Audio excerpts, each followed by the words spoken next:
It is mailbag day, ladies and gentlemen. You got Bobby, you got Steve-O, C-Dubb.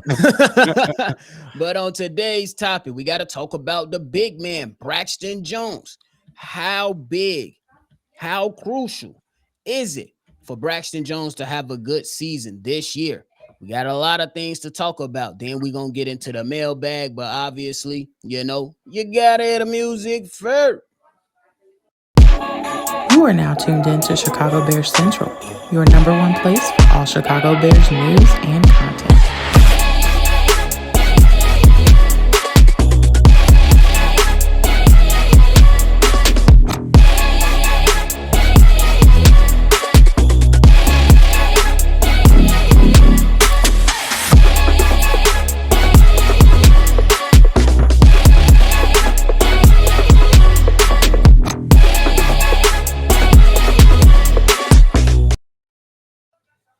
Hey, C-Dubb, I'm gonna just start coming in after the intro like this, gang. Yeah, yeah, yeah, yeah. Can we talk to Apple and the emoji creators? Can we get a emoji like this so we can get the emojis in the chat, bro? But Um, what's up, y'all? Welcome into another episode of Chicago Bears Central, your number one spot for everything Chicago Bears. If y'all tuned in, hit that like button, hit that subscribe button, and make sure you're tuned in. And we trying to get that emoji out there. Y'all heard it first, but just go ahead and put the flexes in the chat. C-Dubb here with me. How you feeling, my guy? and I'm feeling great, man. Closer we get to the next season, man. Validation, man. We need redemption. We And it do, starts don't in we? the off season, and we've been doing good, nephew, We so far. do, don't we? We already been treating Green Bay off one Yeah, win bro. at the end of the season. I don't give a damn. I'm trying to treat them for a whole season. Oh yeah, boy, we got the crown right now, bro. Y'all I'm got to trying to get up with treat. us. I don't care how many times y'all beat us in a row. I don't matter. We won the last one. You know what I'm Yeah, saying? y'all talking about. But hey, C-Dubb, let's get into the Yeah, topic, let's go. man. Hey, a lot of things going on with this offensive line, a lot of additions, some guys brought back, a lot of competition in the room. But let's focus in on Braxton Jones, big dog. Yeah. How crucial is this season for Braxton Jones? He is coming off that ankle injury. I think like a couple years ago, he had that neck injury. Not many people on his side are believers. So how crucial is this season for Braxton Jones, bro? Yeah, it's extremely crucial for Braxton Jones. I expect the Chicago Bears somewhere in this draft to draft a competition for Braxton Jones, but that's beyond the point. Braxton Jones, 25 years old, been in the league since 2022, a fifth round pick, the 168th pick. And you can say, no, you can't really find anything that was horrible, abhorrent that he did on the football field, Braxton Jones. But you never find anything tremendous, spectacular from Braxton Jones. That's why I always go about thinking about when I think about Braxton Jones, I think about White Castle. Like, bro, it's just me, bro. Sometimes you can get some good, some good occasions. Sometimes you're gonna get you some bad occasions, but you can, you know what I'm saying? It's always gonna be me at White Castle. So I think this is good. If this is the strategy for the Chicago Bears with Braxton Jones, put all of the pressure on Braxton Jones in his contract year. You have to play well because you don't have a contract for the next season. So let's see how you play when your bag on the line. So On the real. on the real. So let's see what's up with Braxton Jones. This is the year when we find out who this kid is gonna be. Is he gonna grow? This grow up year for Braxton Jones if he known it. Oh, you don't get to sit in that rookie contract and just think everybody just gonna baby you all the way through your career. That's why some of the NFL careers are some of the shortest in sports. You better get it together, Braxton. Better I get just it got together. I just got one thing Well, that we gotta point out. Everybody see him like this. That motherfucker be backing up like that.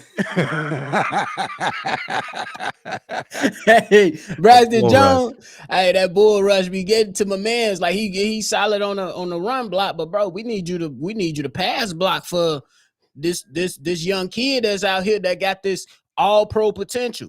That got Hall of Fame, all that stuff rolling him around his head. And we ain't trying to put all that extra pressure on him, but that's what comes when you are that damn talented. But this ain't about Caleb Williams. We talking about Braxton.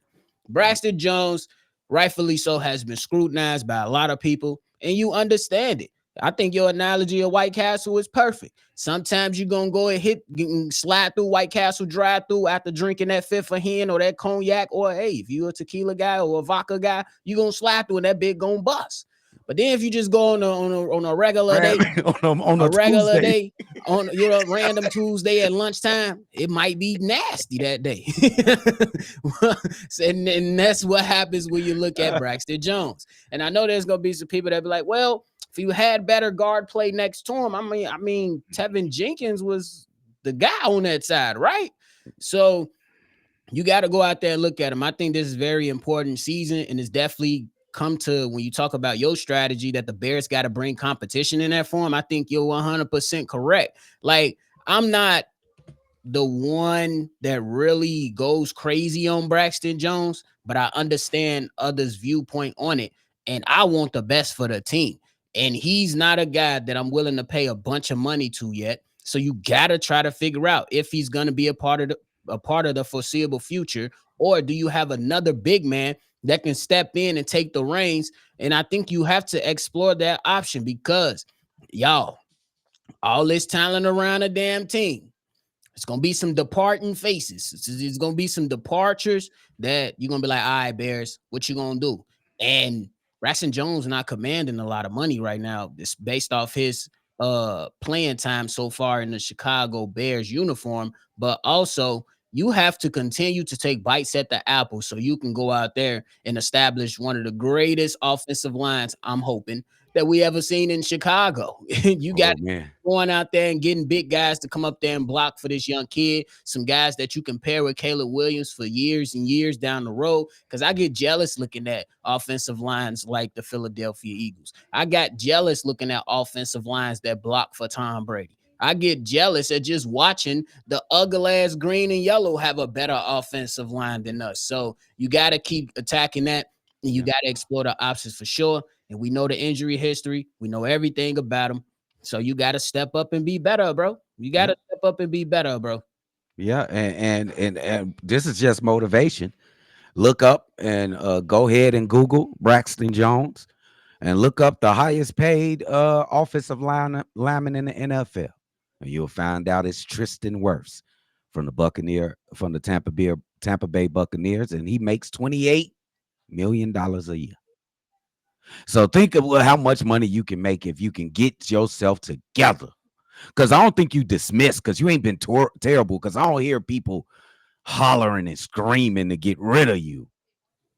But you got an opportunity, bro. I think you look at this. I don't want to destroy your hopes and dreams because you ain't getting 28 million. He ain't getting 28 games. But you can look at that and you can, use common sense and say where you fit in, bro, and where you can get your bag. So you should be playing for that as well as trying to be a competitor in a sport that you playing. Use that as added motivation, and that should be enough.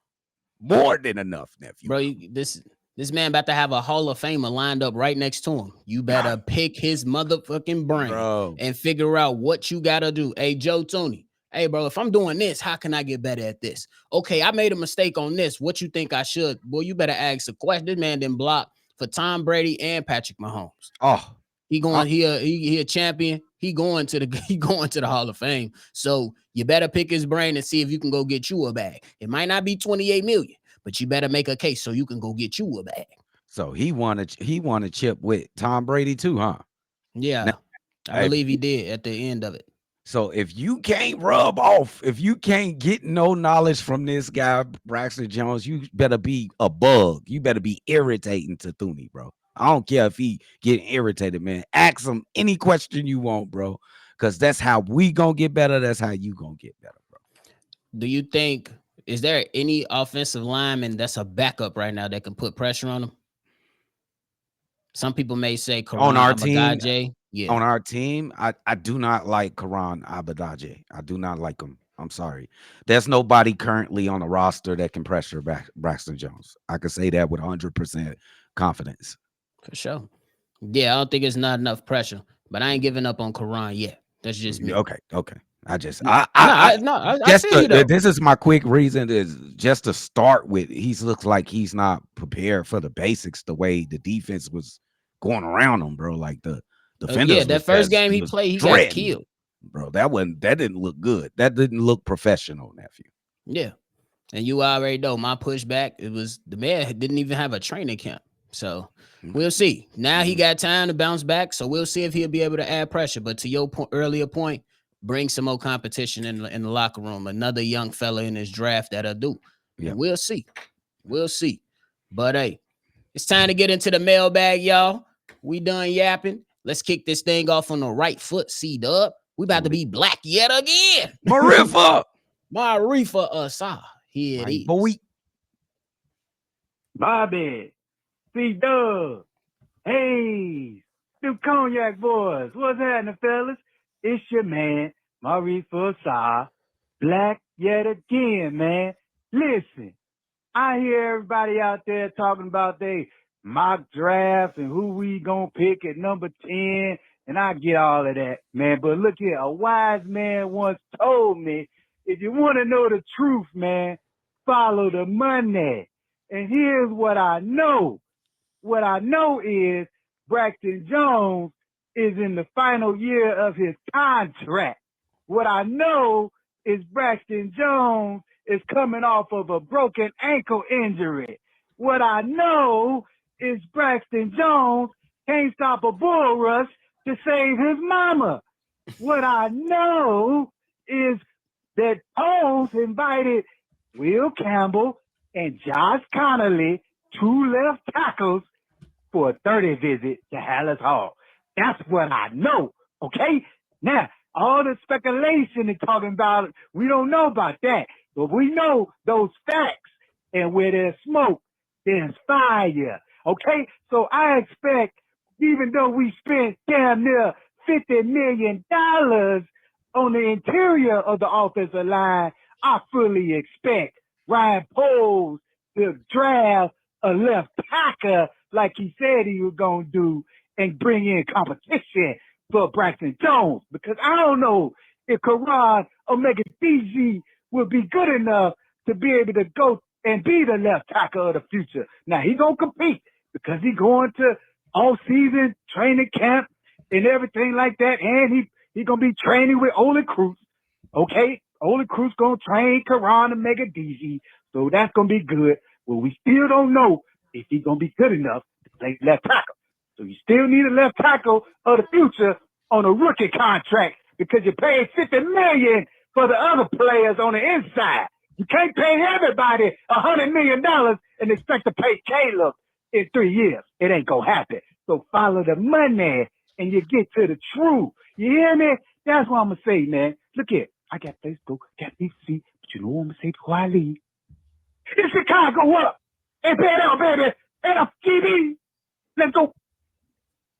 It's always FGB. You already know it's always FGB. But hey, I want y'all to go ahead and look at my first mock draft before the combine. One of my guys that I was like, hey, he might be sliding up. And I was wondering why people had him projected to go in the second round. It was Josh Connerly Jr. out of Oregon. I was like, why is he slated to be so far back? But it is what it is. I think he's a talented young fella coming out of Oregon. I think Will Campbell, he could be there for the Bears, but I think it's a strong possibility he won't be there. But if the Bears decide to draft this guy, they do have a top 30 visit with the guy. It'll be very, very interesting because this guy is an actual tackle. You know what I'm saying? Yeah. So we'll see what that's gonna turn into. But C-Dubb, what you got for us? That was a very good argument. Because you definitely could follow the money, and that could be an easy decision for the Chicago Bears. It can be easy. I cannot dispute the factuality of that argument, but you can also cannot dispute that we're not sure if Ben Johnson is pleased of what the talent is in the running back room. We're not we cannot say for 100% certain that he's pleased with the tight end room. We've seen him destroy a pretty decent tight end room before in his career. So I would say the Bears will absolutely draft both positions, running back, and offensive line in this draft. Absolutely. Just I'm thinking with the best available, if Will Campbell's not available at 10, if any other one of those top guys, I think you can get Connerly later. Um, you're gonna get the best talent, and I think it's Genty. I just think it's Genty. Oh yeah, you could wait for Connerly in the second round if he's Yeah. still available. And you Yeah. can still it's still other guys out there that you could still go pick up. So yeah, I think it's just as long as you bring it in competition, I ain't mad at it. And I want the Bears to go out there and make picks that make sense. Like, Yep. okay, we're here. Let's draft, do something that makes sense. Let's not take another damn punter in the fourth round. Oh my God! Look at that. I'm just Wait, saying. I'm wait. just saying You because sound like we me was like like, last year yeah, at this because we time. was just like we trust Pose at that point. But nah, you Wait, got what are you you saying? There's gotta something deeper you than that. gotta. What are you saying?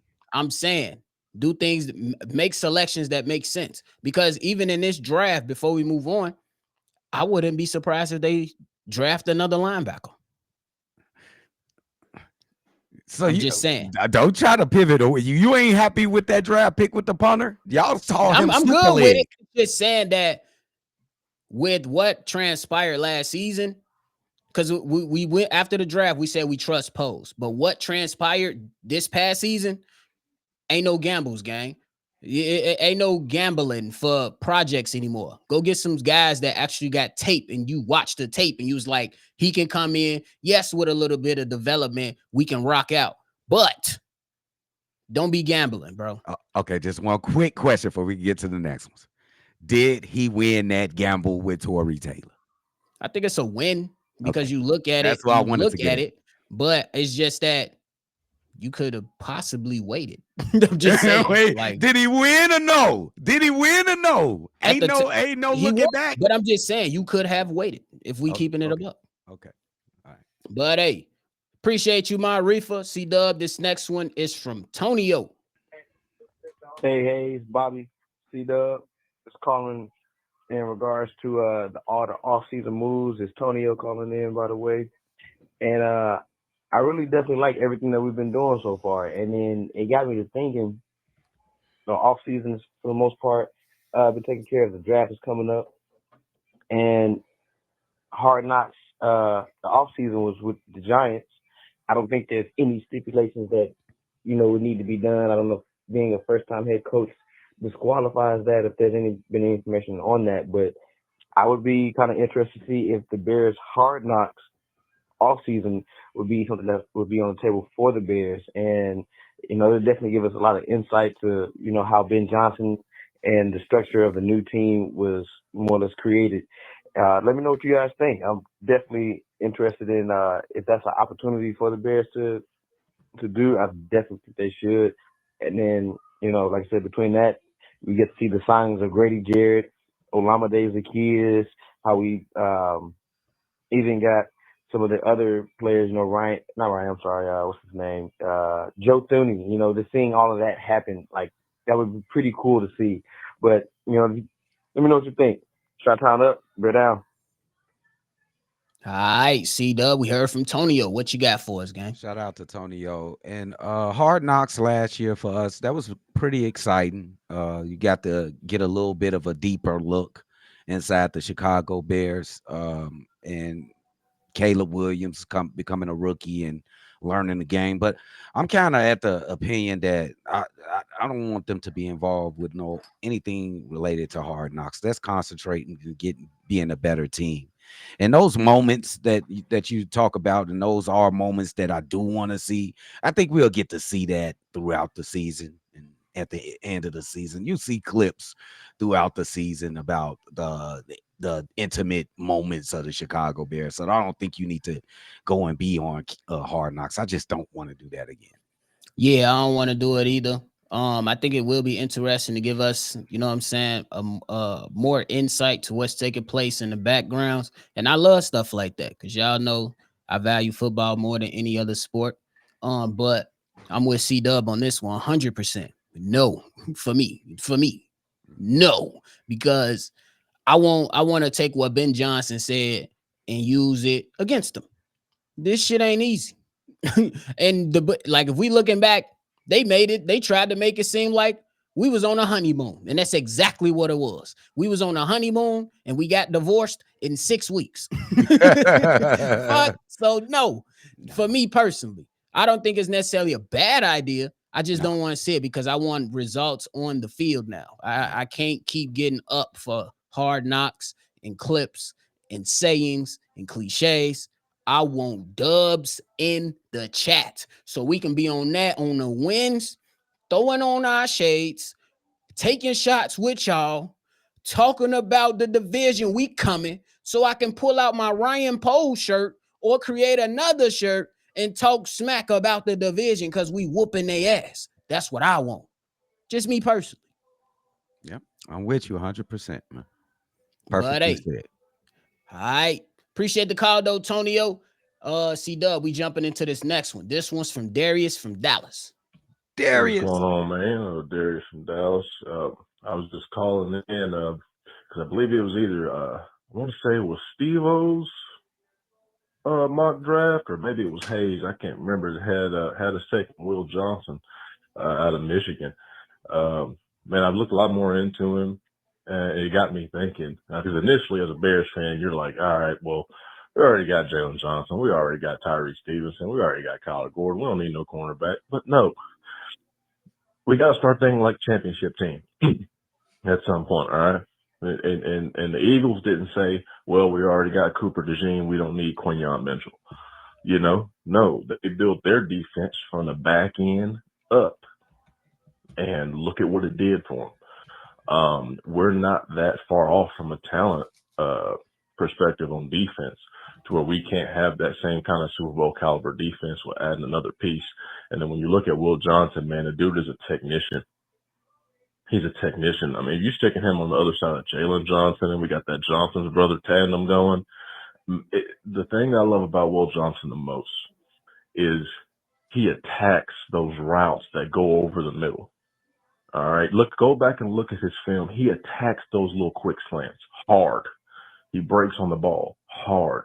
How many times, man, do we sit back and we watch games, and on 3rd and 5, 3rd and long, we get hit with a quick slant over the middle and motherfucker runs it for another 10 yards? I'm tired of it happening to us. We need aggressive cornerbacks that are going to say, fuck that. And just like basketball, when you're playing defense, the idea is to force the traffic away from the paint. You don't want to leave lanes open for guys to go in the paint. And I feel like what our cornerbacks have been doing recently, they've been on some Luka Doncic shit where they just let anybody blow past them. You know, we got James Harden out there on the perimeter sometimes where guys take 10-yard slants and they go the distance against this Bears defense. So I think that he will make a bigger impact on our team than people think. I think a guy like Will Johnson takes our secondary from probably already top 10.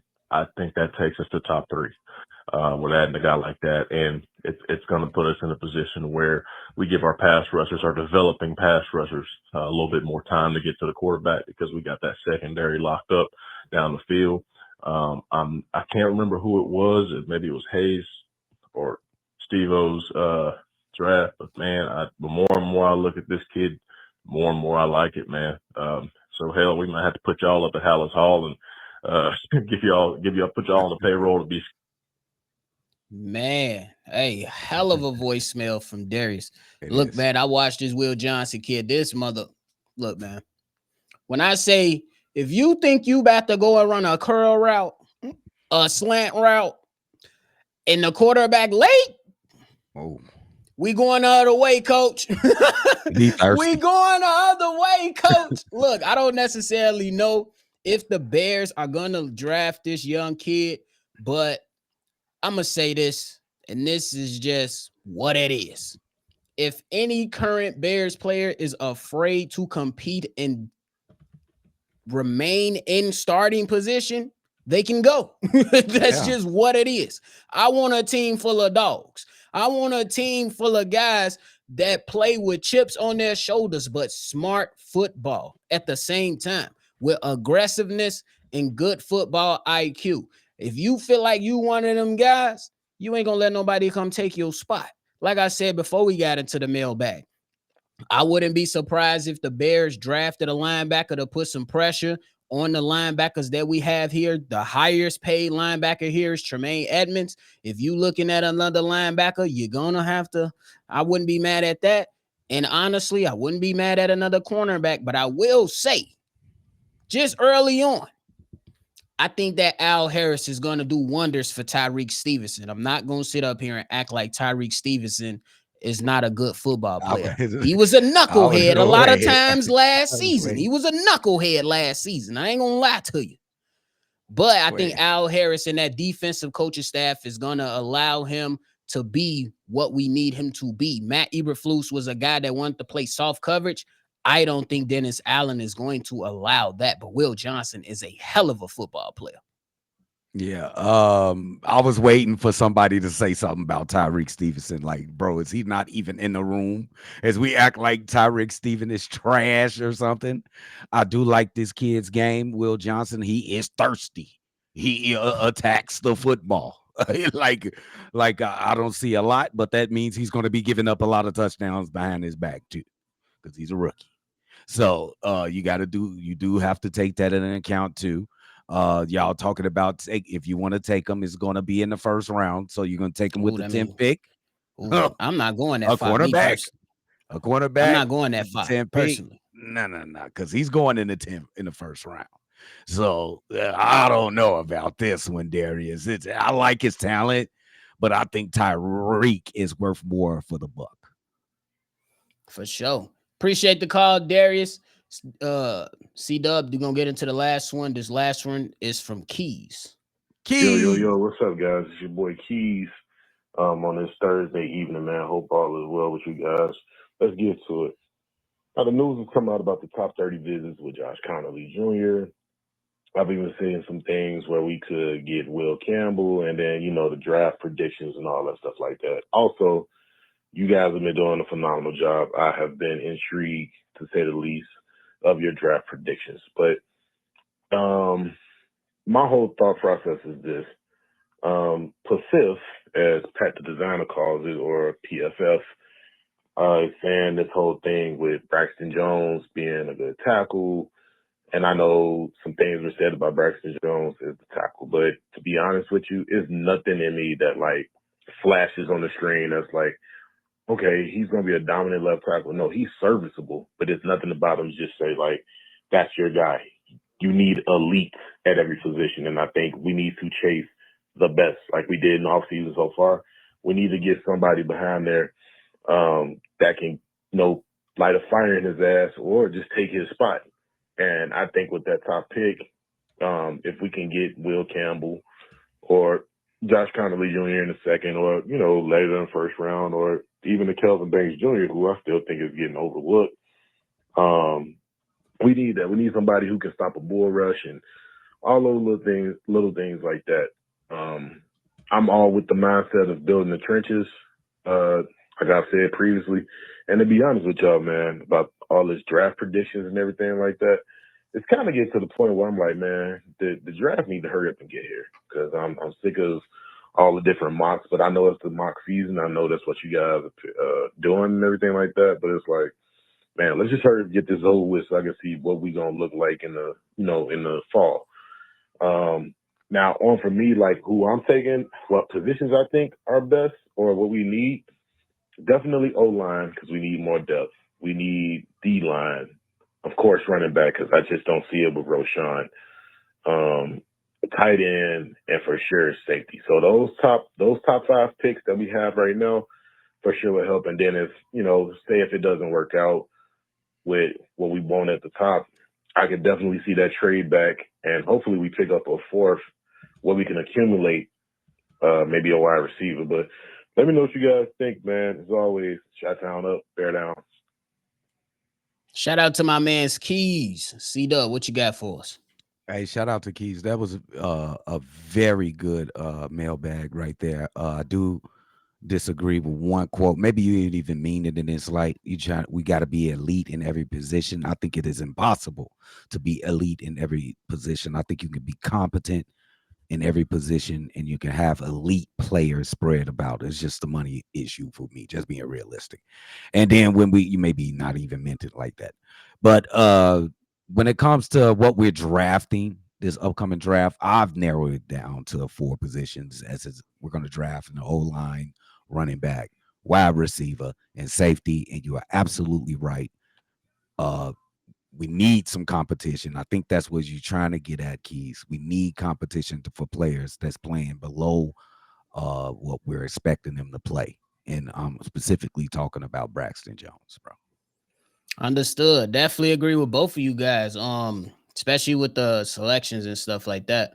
I just say you got to go out there and attack it, and I'm with you too, Keys. I'm ready to get this shit over with. That's why on Chicago Bear Central we only did 2 mocks. There's people throwing out mocks down there every day, and some of them is just ridiculous. I'd be like, what the hell? There's no way the Bears are gonna take this player if they at 10. What? But hey, everybody got their choices. You know what I'm saying? I'm with you. I'm ready to see football again. I'm ready to see football again, ready to see the Chicago Bears get some damn wins, but it's going to be excited though. When that draft do come around, make sure y'all roll y'all funky ass right up in here because we will be live during the draft and breaking it all down as the Chicago Bears make their selections. And we're going to be breaking down some of the other selections, waiting on the Chicago Bears to make their selections. It's going to be intriguing to see how that first round go. If the Chicago Bears do trade back, if some of their top players are going at 10, what do they do then? Do they get out of the first round completely, or do you reload to the back end of the first round and, probably grab some additional picks in the second round? It's going to be very, very interesting. So we'll see. C-Dubb, you got anything left? Yeah, make sure y'all tune in, man. We getting closer and closer to this season, man. I keep telling y'all, I'm getting geeked. This is the most anticipated season forever. I think I said that last season too. You did probably say that last. You did say that last season around this same damn time. We say that shit every year. That's why I want wins. The carousel gonna end one of these years, bro. It's gotta end. We're gonna hop off. We're gonna hop off the gravy train, bro, and we're gonna actually be running. We're actually gonna be running for real. Come on. But hey, that's it from us today, y'all. We appreciate y'all for tuning in to another episode of Chicago Bear Central. Before you leave your feedback, comments, concerns down in the comment box. Hit that like button and subscribe to the channel. Shout out to all the callers today to contribute to this voicemail bag. If you want to be a part of the episode, call in, state your name, leave your take. The number to do so is 773-242-9336. Y'all make sure y'all have yourself a great weekend. Popeyes is calling my name. And y'all make sure y'all drink responsibly because we gonna turn up today. Appreciate y'all. Me and C-Dubb, we up out of here. Peace. Green Bay, some telltales. On real, telling ass Green Bay Packers. Crazy.